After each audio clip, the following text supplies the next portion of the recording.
Welcome to the Boxing Gossip channel. Thanks as always for tuning in. We're back with another Patreon request. Once again from my man Firaz. So as always, continued shout out goes to Firaz and to all the Patreon subscribers for their support on the channel. It's massively appreciated. And thanks to Firaz again for coming up with an interesting request topic. The eagle-eyed of you should notice that the camera being used in this video is very, very different. The backdrop is also different, which we maybe will come on to in a later video. But the camera, very, very different. Hopefully coming to you in a lot better quality. So once again, that is now going to be a permanent fixture. Fingers crossed. I had to get a whole new laptop in order to make that possible because due to circumstances outside of my control, I couldn't make the webcam.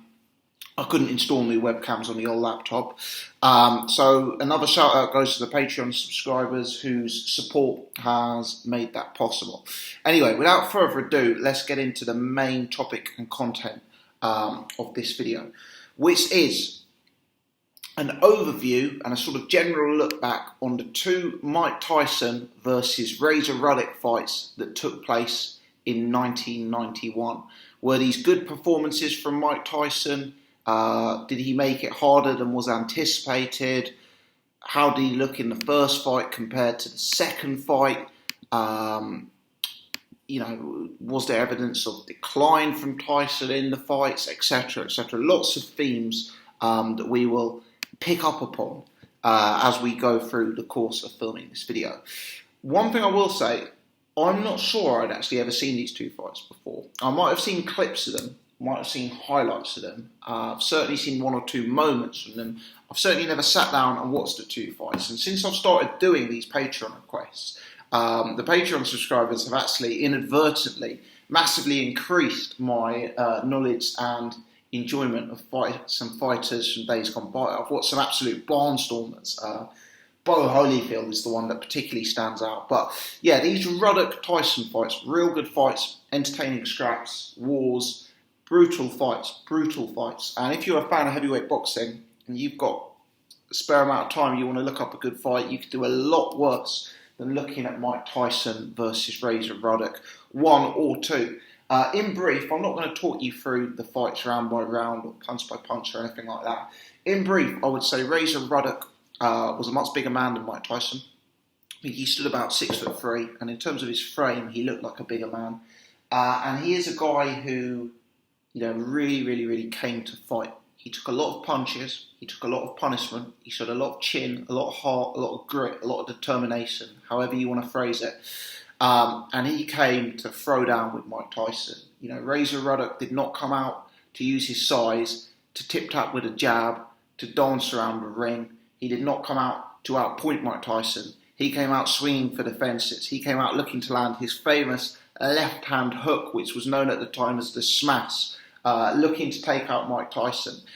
This fight was actually after the Buster Douglas loss. Maybe he looked at that. Maybe he felt his power could hurt Mike Tyson, and Ruddock came out looking to engage, and Tyson came out looking to engage. This wasn't a tentative Tyson.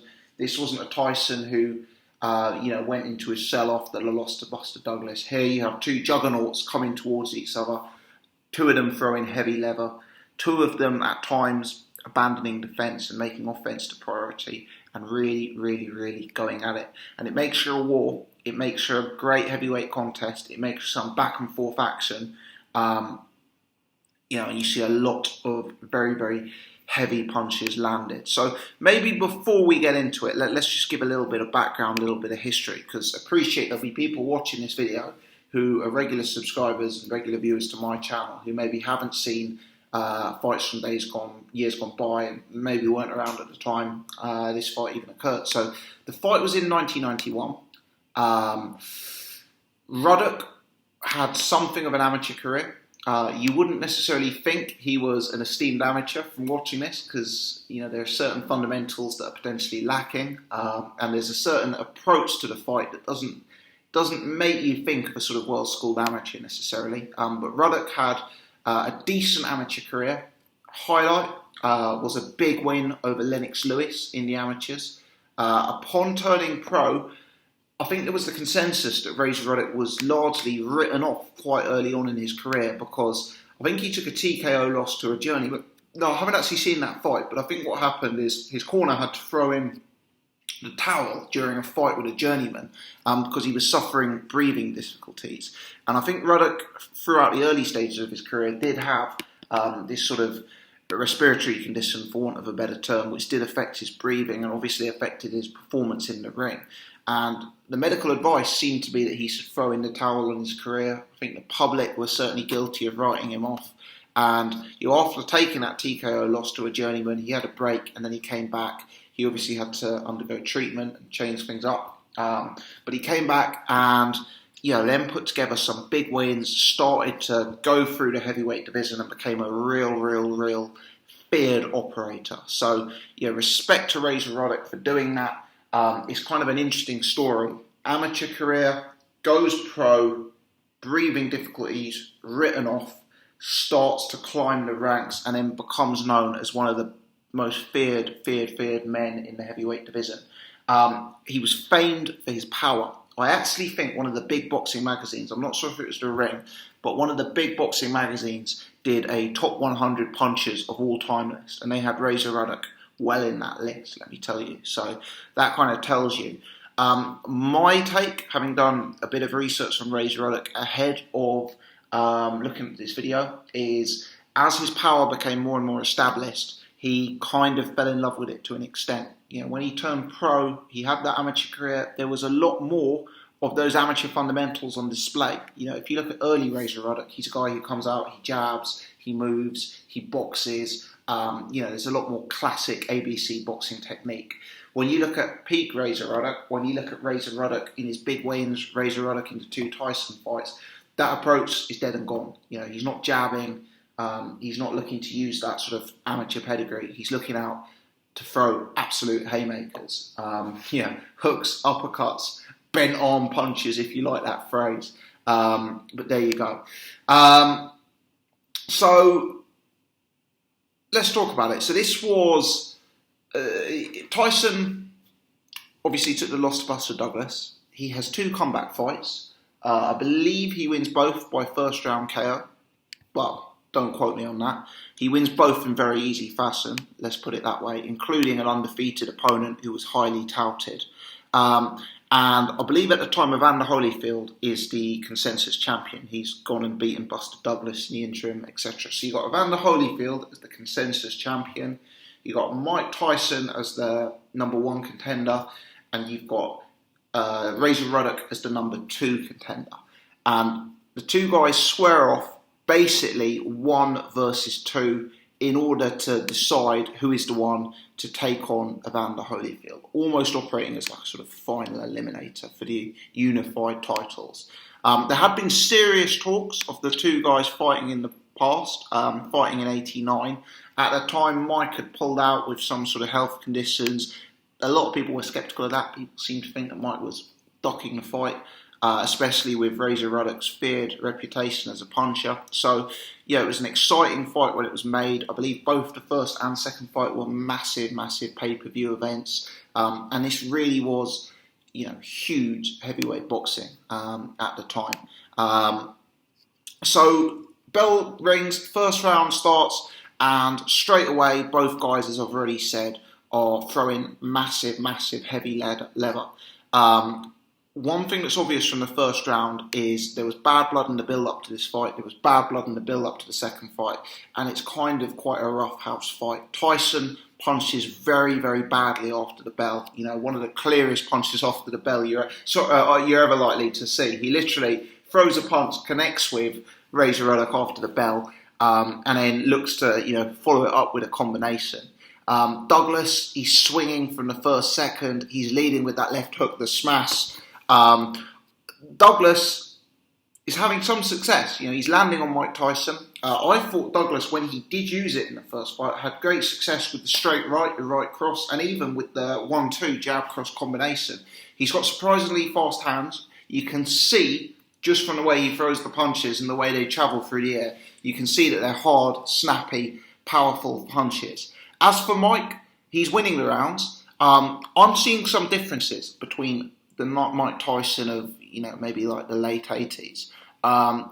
Is he potentially 10% slower? Yes. For me, is there a bit less head movement? Yes. Is there a bit less body work? Yes. Most importantly for me, Mike's not getting quite as low as he did at his peak. Now, Mike is obviously short for a heavyweight. Just with his stature, he's coming in low compared to most guys. But if we think of that peak Mike Tyson, that peekaboo style he mastered, you think of him dipping down, left, right, you're seeing a lot less of that in these fights. Remember, this is 1991 now. This is a few years after what is considered the consensus peak of Mike Tyson. He's still a top-class fighter. He's still an elite fighter. And don't get me wrong, there is still heavy head movement. He is still fast. He is still getting low. He is still working to the body. This is not a fighter who has declined substantially. But this is a fighter who, for me, has lost 5 or 10% from where they were in 1988, if you want. Second round kind of continues in the same fashion. A knockdown is called. I do not believe, I've watched it 2 or 3 times, I certainly don't believe it was a genuine knockdown. So Mike appears to punch Douglas. Douglas appears to try and punch back. And as he punches back, for me, he trips over Mike Tyson's left leg and goes down. The referee calls it as a knockdown. And I think this is where the controversy of the first fight starts to begin. So you've had Tyson hitting badly after the bell in the first round, and he doesn't get a point deducted or anything like that. The second round, it's not a knockdown, and it's given as a knockdown in Tyson's favour. I think I'm seeing headbutts going in from Mike Tyson in the second round. And again, the referee's not taking points off. And that kind of continues as a pattern. It's a real rough, tough fight. Tyson's winning the rounds. Fundamentally, Ruddock is having success. Ruddock is throwing good punches. Ruddock is landing good punches. But Mike is, the superior operator in there. He's competitive. Every round's competitive. But Mike is clearly 10% ahead of Ruddock. Ruddock isn't quite in Mike's class.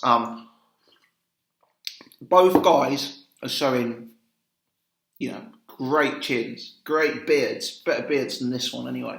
And people talk about, I've talked about in the past, Tyson being one of those guys who, if he didn't necessarily get things his own way, if he couldn't necessarily implement his style, he was less effective.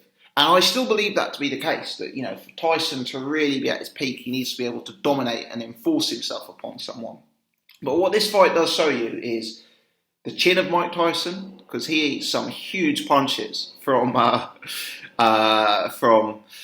Razor Ruddock, and it does show that he is a guy who can come for war. You think of that typical Tyson, you think of Tyson going into war mode, and you think of the opponent backing off, running away, trying to back foot him.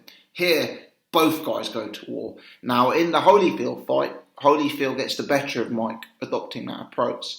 But in this fight, Mike shows that he's capable of dealing, albeit with a slightly lower class opponent in Razor Ruddock.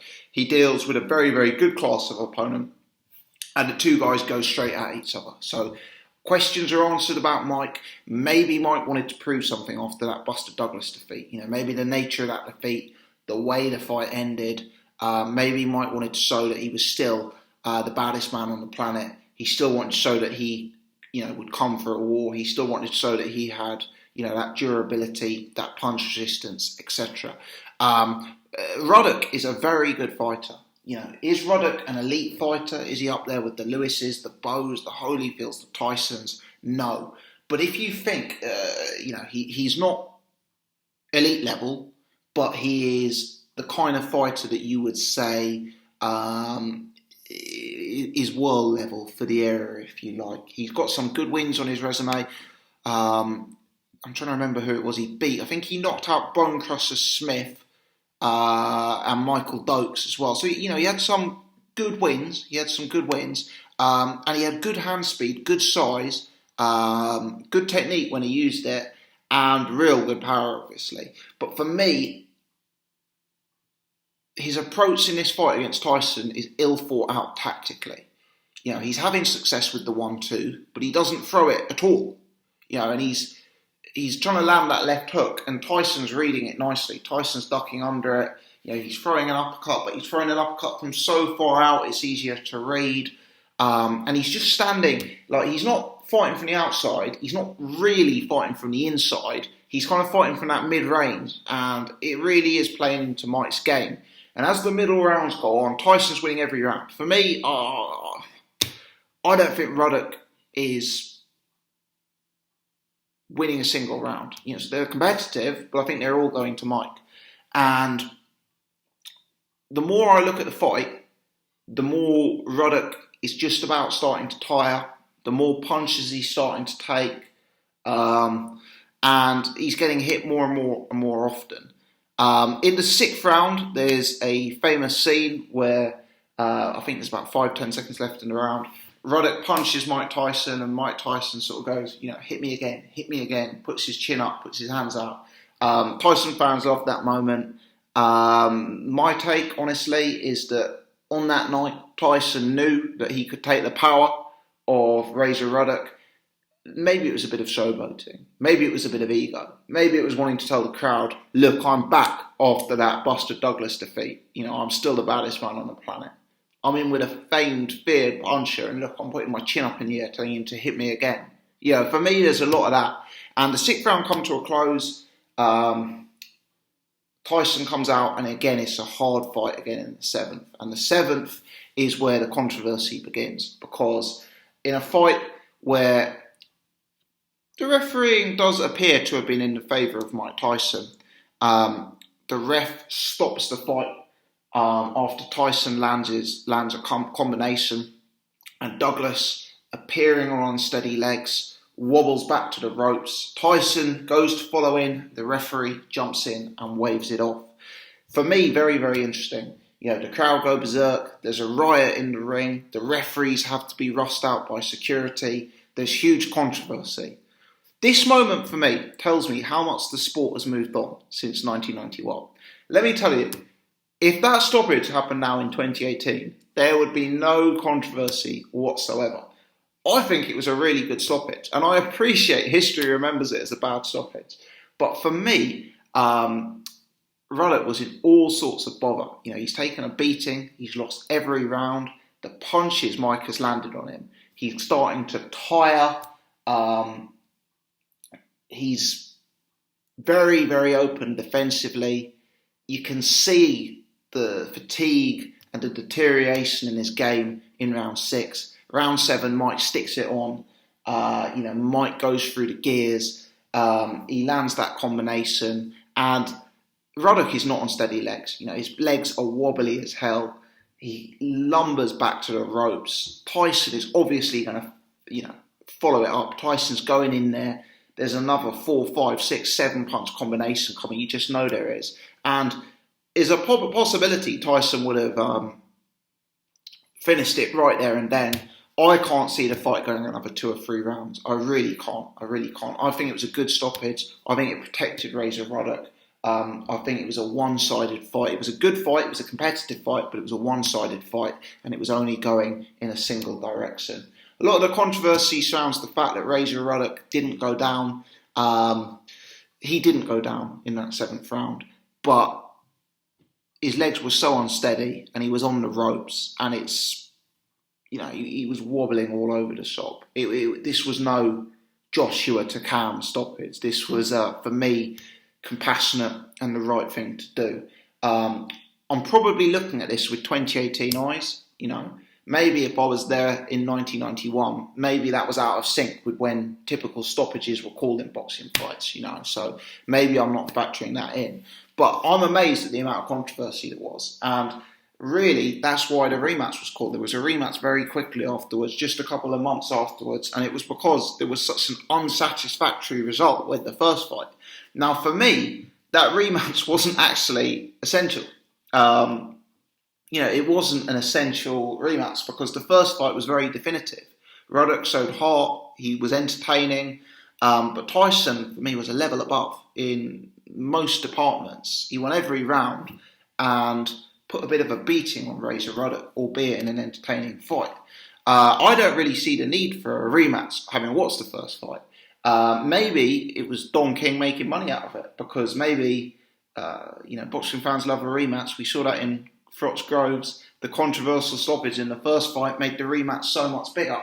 Perhaps there was a huge element in that, just looking to make the fight again because of the money. But it was kind of sold on the fact that, there was a bit of a bad decision in the first fight, which I disagree with.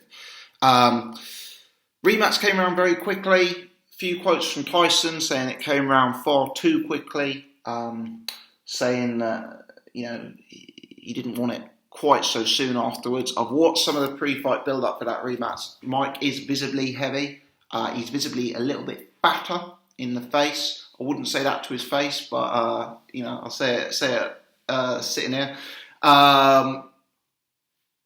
The word is that he was partying excessively after the first fight, and that he had to do a bit of a fat camp to get into shape, which maybe explains why his performance in the second fight was a bit subpar.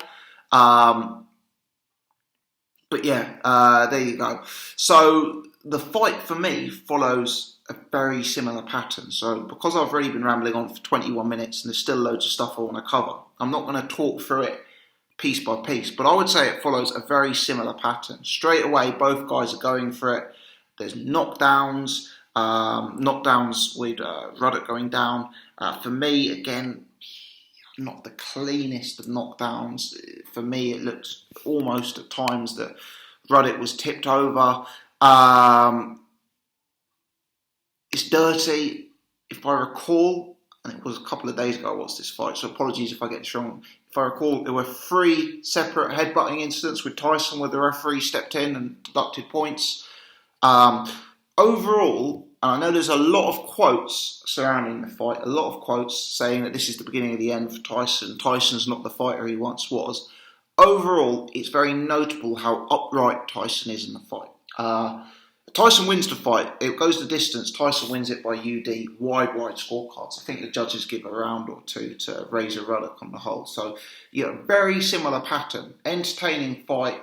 Tyson, the more clinical boxer. Ruddock too loose. Ruddock too wild, etc., etc. But Tyson notably upright. He's not really threatened by Ruddock's power, which is surprising given the myths and the word about how big a hitter Ruddock was. But he really abandons the defence. He eats a huge amount of shots, which shows an amazing chin, but shows recklessness and a bad defence. There's the dirty fight element to the game. It was low blows, sorry. I'm looking at the first fight where I put the headbutt note. Low blows, where he's getting in trouble with the referee, as I mentioned earlier on. I do think there is a decline from fight 1 in fight 2. Now, it's hard to know the reasons for that, because they were only a couple of months apart, so it's not like he's got old overnight. One theory could be that the first fight was so brutal and Tyson took a lot of hits in that fight that took something out of him. For me, my take is more that there was a very quick turnaround between the 2 fights, and Tyson hasn't lived the life between the 2 fights. He's been out partying, he's been in the clubs, he's been eating the wrong things, drinking the wrong things, he's put on weights, he's had to have a fat camp, etc. And it's not a good look for him. But Tyson wins. He proves to be the dominant man over Razor Ruddock, and he's involved in 2 more huge fights. So let me go back to what I was talking about at the start and see if I've covered a lot of these areas. Was it a good performance from Tyson, or was it much harder than anticipated?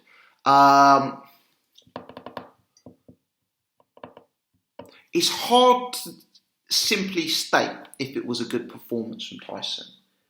My take is that it was a reckless performance from Tyson.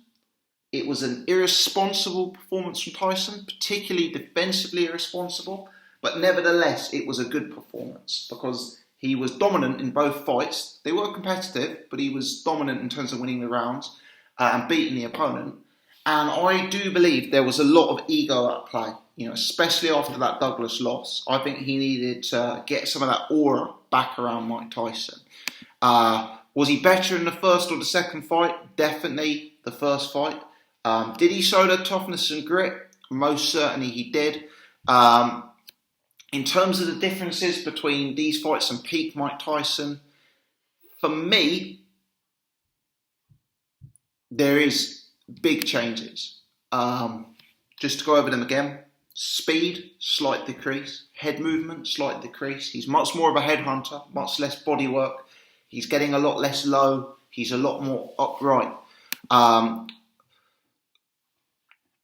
Does it make me, looking at how he's performed against Razor Ruddock, does it make me change my opinion on Riddick Bowe and how Tyson would do against Riddick Bowe? That was one question Firaz asked. No, it doesn't, because I don't think, whilst you can make some similarities between Ruddock and Bowe, certainly in the fact that they both love to have a scrap, the difference in capability between the two is substantial enough for me not to be influenced by it. But I'm going to touch on just some final thoughts on Ruddock in a minute. So I'll maybe put it there. So let me finish. I appreciate I'm kind of all over the place here. I'm trying to cover off a few different things at the same time before I bring this one to a close. Mike Tyson, for me, his style was a style that could only be implemented when he was fit as hell. When he was living the life, when he was doing the Spartan existence, the boxing thing. You imagine standing there in a heavy bag, right? Imagine you had to do a 3-minute round on a heavy bag, and you had to adopt a Larry Holmes style versus a Mike Tyson style. Can you imagine how much more physically exhausting a Mike Tyson style would be than the sort of classic stand at range, pump the jab, keep distance? The Mike Tyson style, you're having to bend the legs, you're having to bend the waist, you're having to get low, you're having to shoot head movement, you're having to change levels, you're having to be extremely explosive. Everything's dynamic, everything's powerful, your head's moving, your upper body is moving, your waist is moving, your legs are moving, you're dipping. The Tyson style was hugely fatiguing. The strength you need in the legs, the strength you need in the neck, etc., in order to be able to implement that style. And that is not a style that you can do if you're out of shape. It's not a style that you can do if you're not committed. Larry Holmes, Bernard Hopkins, let's scrap the Larry Holmes example. Bernard Hopkins was able to continue with his style, having success at the age of 50. Because it was all about technique, all about angles, all about spacing, all about timing, etc. He didn't rely on that raw athleticism and that raw explosiveness. Fighters like Tyson, who rely on those things, the speed, the power, the explosiveness, those sort of things, those are attributes that are going to wane earlier on in your career than necessarily technique. And they're certainly going to decrease exponentially if you're not training like you used to, and if you're spending too much time out on the drink, let's put it that way. So, for me, we're seeing evidence of that in these two fights. Are we seeing evidence of a decline? Yes. Is it because of that? Most likely. Lots of theories as to why Tyson declined. The prison sentence, the death of Cus D'Amato. These are all related. But for me, with Tyson's style, because of the very unique style he brought to the ring, you need that ultimate devotion there to the game in order to be able to implement that against top-level opponents. And once that started to go, you do see the decrease. For me, the reason that he was so defensively irresponsible, the reason he was so upright, the reason it was a tougher fight than some people expected is because it's very, very, very hard to train that bobbing, weaving, ducking low style. And if he wasn't in full devoted training camps, no wonder he found that difficult to train. Let's put it that way. And I think the quick turnaround between fights 1 and 2, combined with the partying, were contributing factors towards that. He just didn't have the style that allowed him to pick up where he left off. He needed to be in the gym constantly ticking over, and there were obviously other things going on in his life throughout those years. As for Razor Ruddock, sad end to his career. He's an interesting figure to look into. I was shocked to find out that Razor Ruddock had suffered a KO loss to Dylan Carmen as recently as 2015. Still fighting in his early 50s. I was shocked to see that. In the late 90s, Ruddock had filed for bankruptcy as a number of failed investments, including $1 million that he lost on a Fort Lauderdale nightclub, Razor's Palace. There were contract disputes with his former manager, his brother. A tragic end to the sport, and one we see all too often. Going bankrupt after fights like that, failed business investments, poor advice, getting beaten up, getting knocked out in your 50s. It just shouldn't be the sport that we're talking about here. It really shouldn't be, but it happens all too often. We'll talk about this elsewhere, later dates, but why is it that boxers, people who specialise at getting punched in the head for a living, always let their egos believe that they're business moguls? Generally, the person who's a business mogul is not someone who specialises in punching and getting punched in the head. And after those brutal, savage careers, they should save their money rather than gambling it on businesses more often than not. There'll be one or two very clever exceptions, but that would be my general take. And horrific to see a guy like Razor Ruddock, who was involved in these big fights, fought Tyson twice, fought Lewis, going bankrupt and then having to get beaten up in his 50s. Horrific to see that.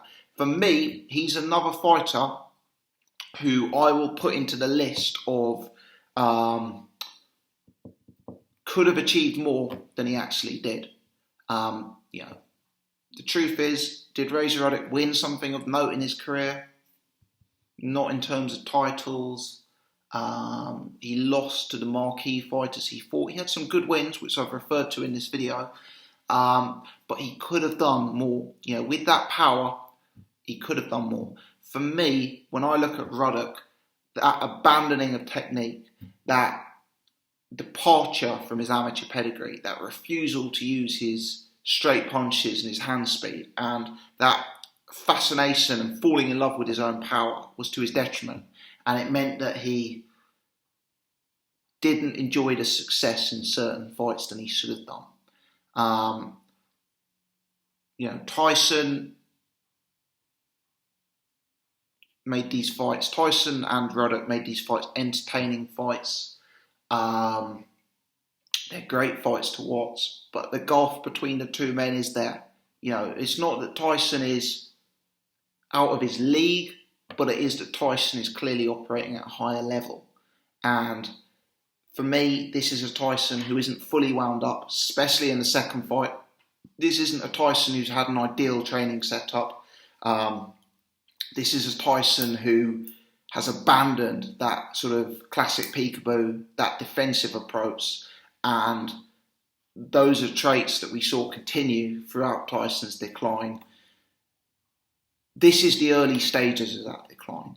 For me, this is a Tyson who's still an elite fighter, a Tyson who's still a very dangerous guy, a Tyson who would still beat most fighters in history, but a Tyson who is not the same guy from 1988. If that Tyson from 1988 had been in there with Razor Ruddock, it would have been a lot more clinical performance. Tyson would have taken a lot less punches. We'd have seen him getting low a lot more in the fight. We'd have seen him working the body a lot more. We'd have seen him a lot quicker. Ultimately, maybe it would have led to an earlier stoppage. Maybe, maybe not. But it may have led to Tyson taking a lot less punches. That's my overall thoughts. That first fight stoppage, I'm adamant that should be a stoppage. Let me know your thoughts on that. I'm interested if, looking back at that now in 2018, you'd agree with me, or if people still think that was an outrageous stoppage. Anyway, hopefully that has covered off all the points, all the angles that I needed to cover on these two fights. Sorry if it's been a little bit of a ramble. I've been referring to one or two notes as I've been talking to you guys, so I hope that hasn't been too obvious, and I hope that hasn't meant I've looked like I've gone around in circles a bit, but I want it to be thorough and to cover as much as I could. Do leave me your comments in the section below. Let me know your thoughts on this. Hit the thumbs up button if you've enjoyed it. Please subscribe. If you would like to make a request, or if you would like to check out Patreon like Firaz did, please have a look at the link in the description box below. As always, many thanks for tuning in.